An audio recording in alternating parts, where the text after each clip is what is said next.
Olá, pessoal. Meu nome é Maurício Tusvou, eu sou repórter da Carta Capital no Rio de Janeiro. Estou aqui para uma entrevista com uma figura muito interessante, o diplomata aposentado Milton Rondó Filho.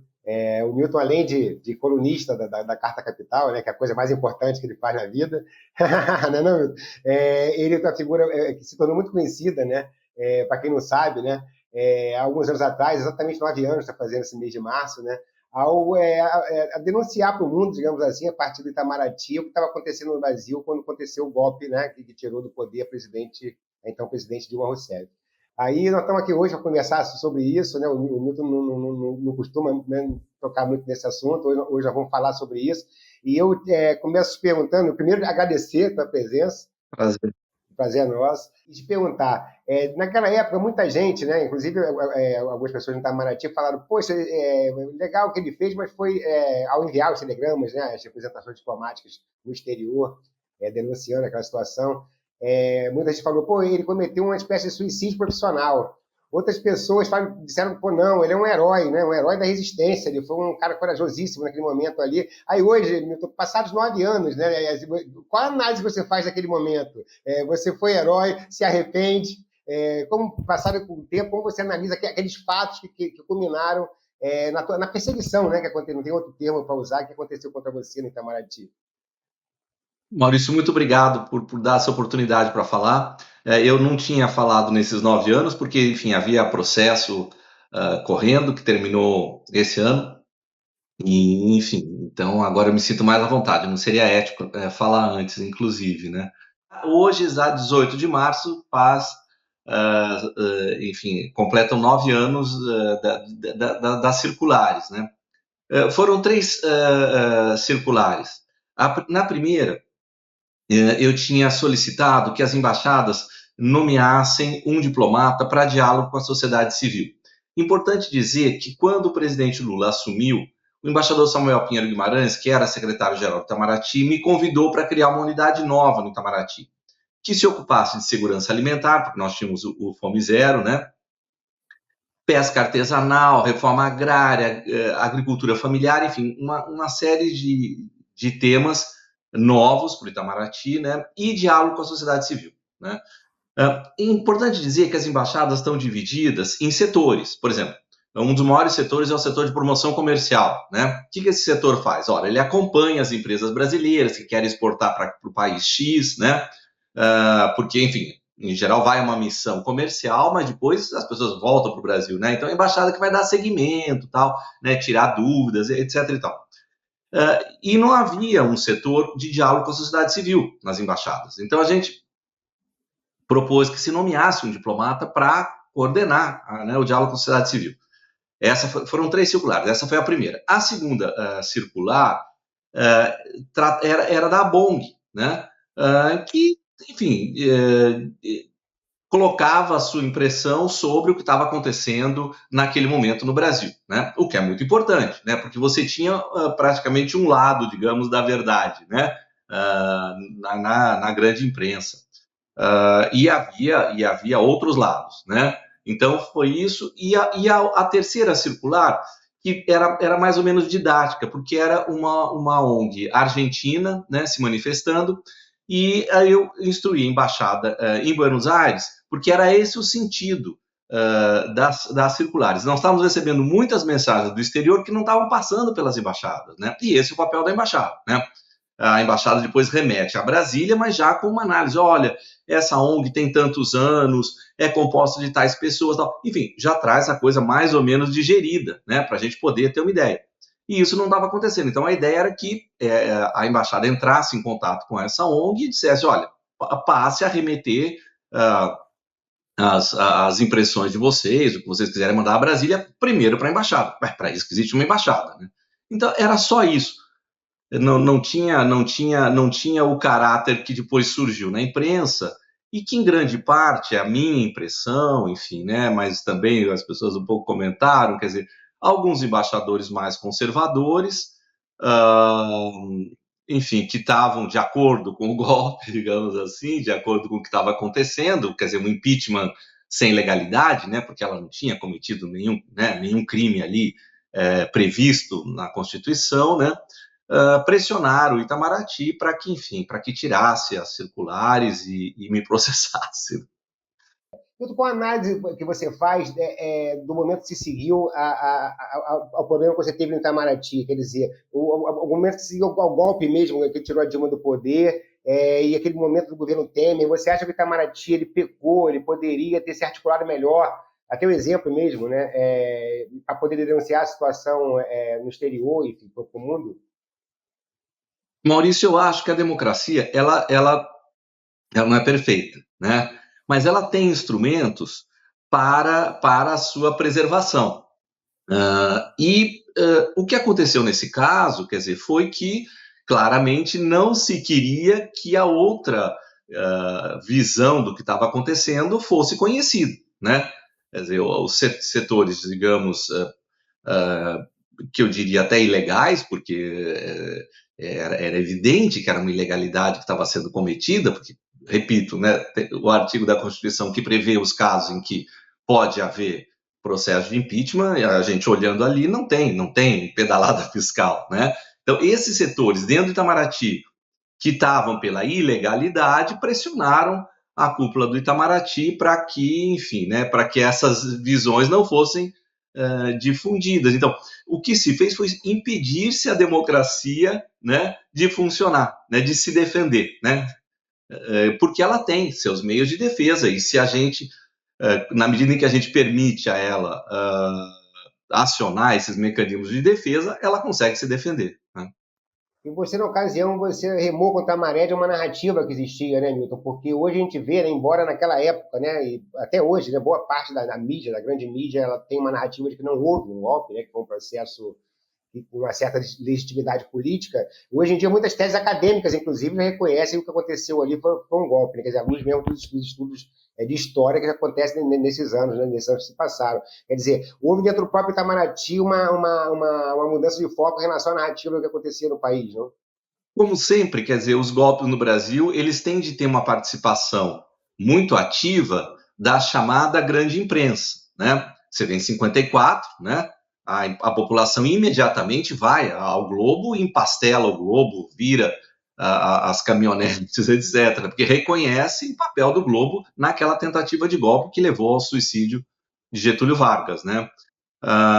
Nós temos em 64, quer dizer, um jornal que transportou com suas caminhonetes, né, presos políticos para serem torturados e mortos, né, e que, no entanto, hoje se arvora a chamar Maduro, Daniel Ortega de ditadores, mas que legitimidade, sem entrar no mérito dos dois dirigentes, mas que legitimidade, que autoridade tem esse jornal para fazer uma coisa dessa, não é?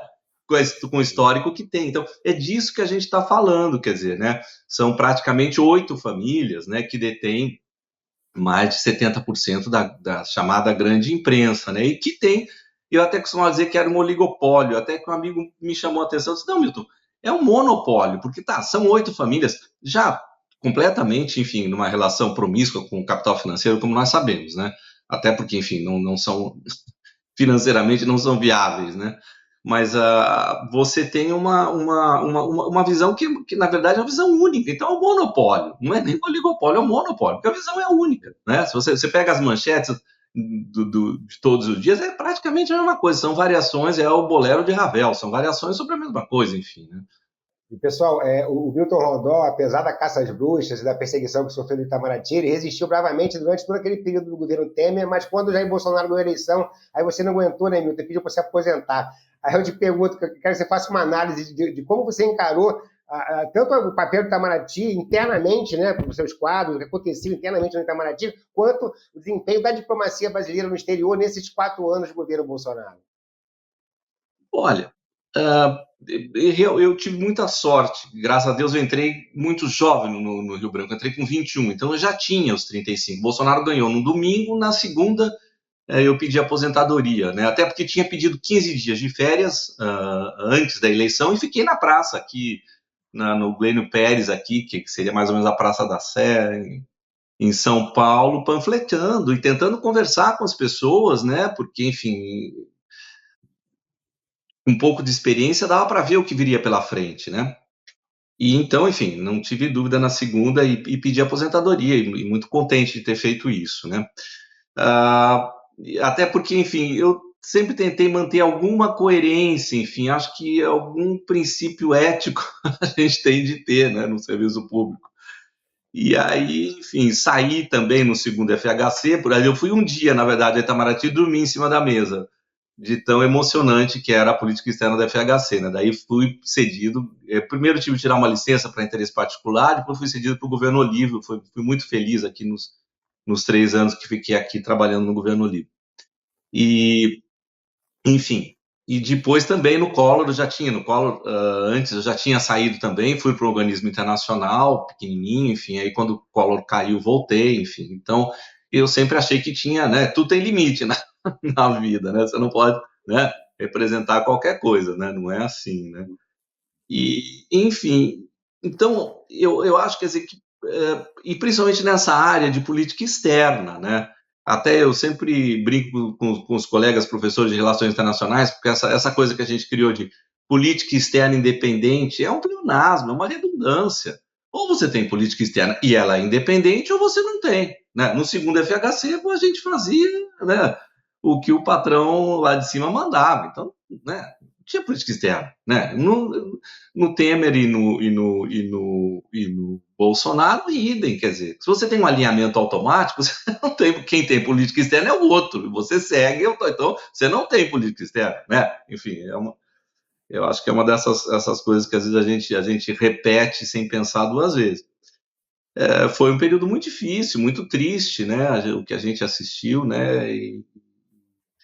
E agora a gente vê a nossa vizinha Argentina aqui se afundando, enfim, né? Infelizmente, porque a extrema-direita ela é isso, né? Quer dizer, ela é vassala, enfim, né? Uma ideologia vassala, enfim, né?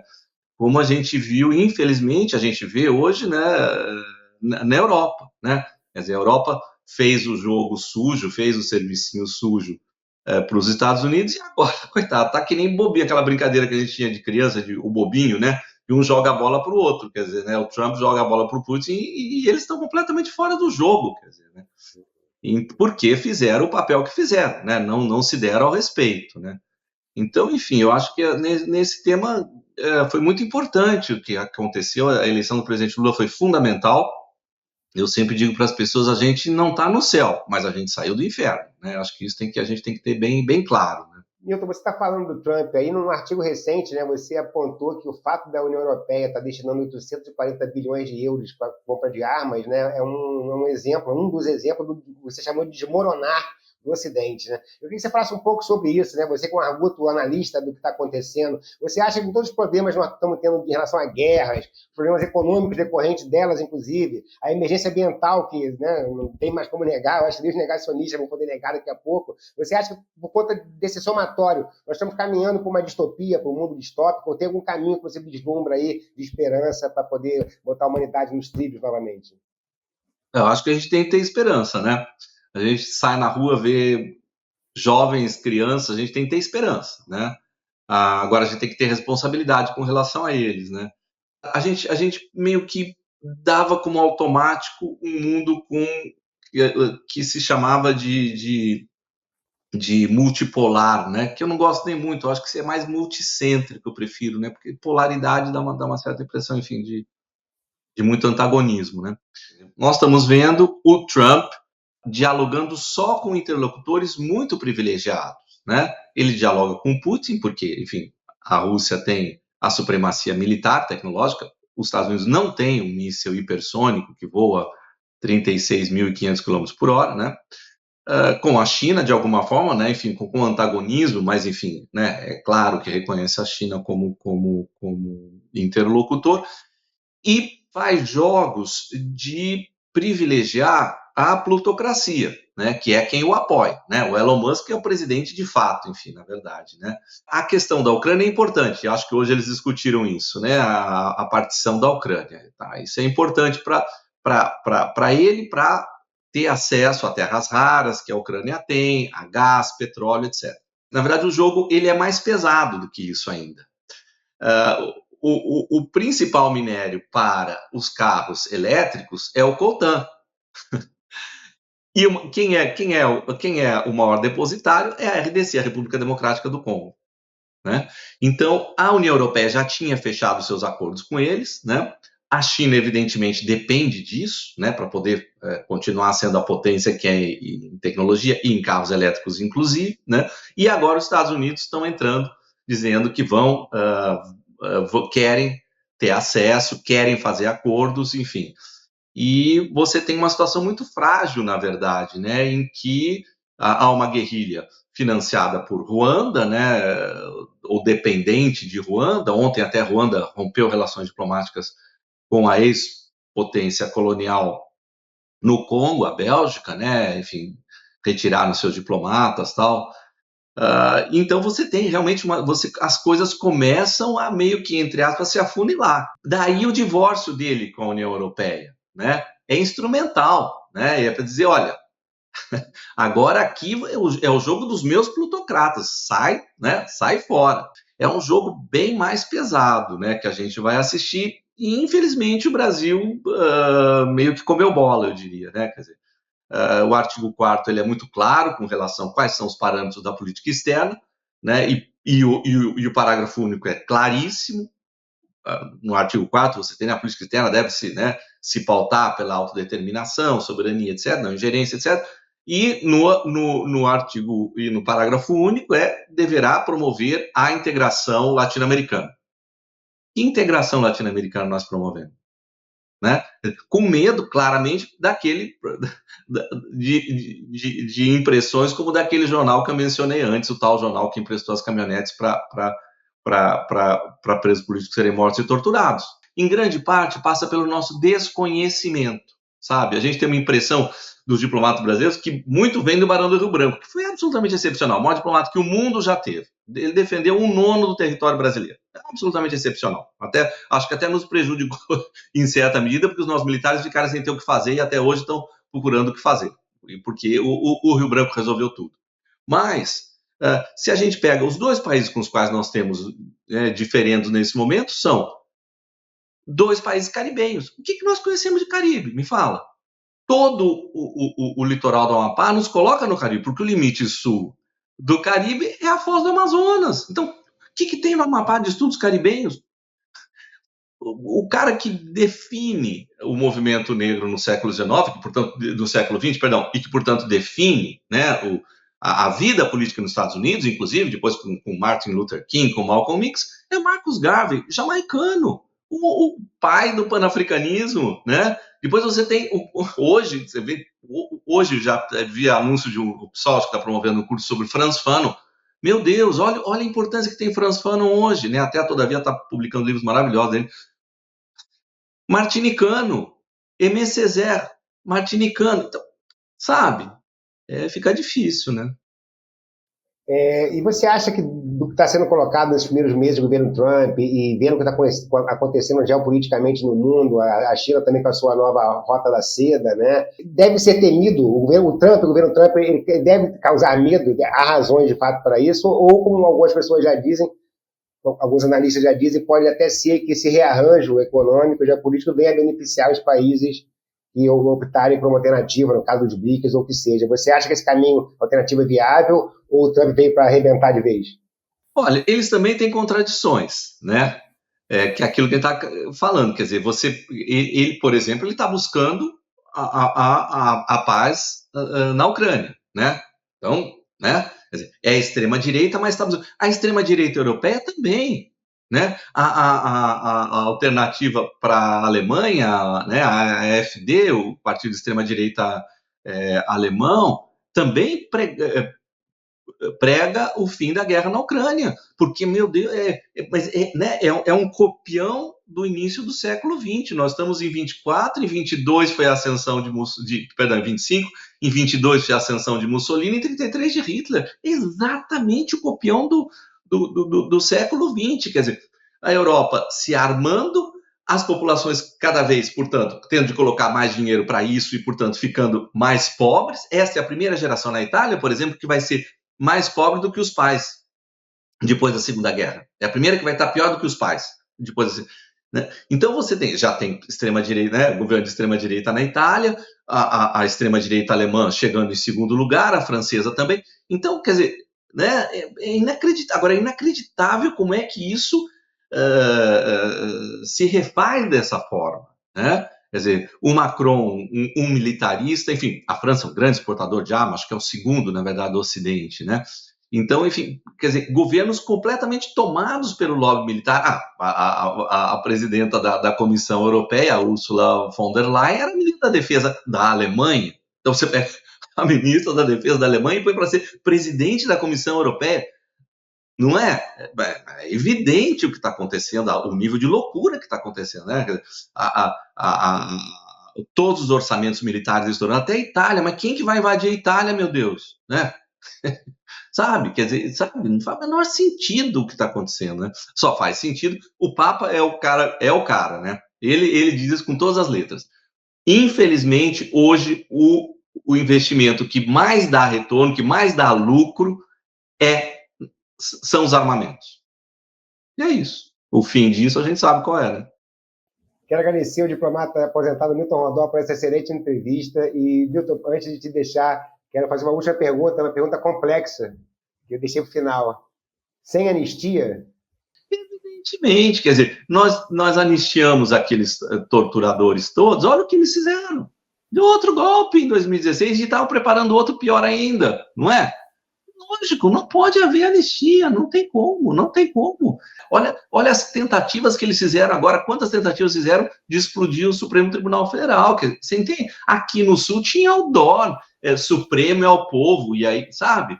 Que é isso, entendeu? Então, são golpistas assim, se a gente não aprendeu com a bobagem que nós fizemos de anistiar os torturadores, e eu ainda estou aqui, deixei isso muito claro, né?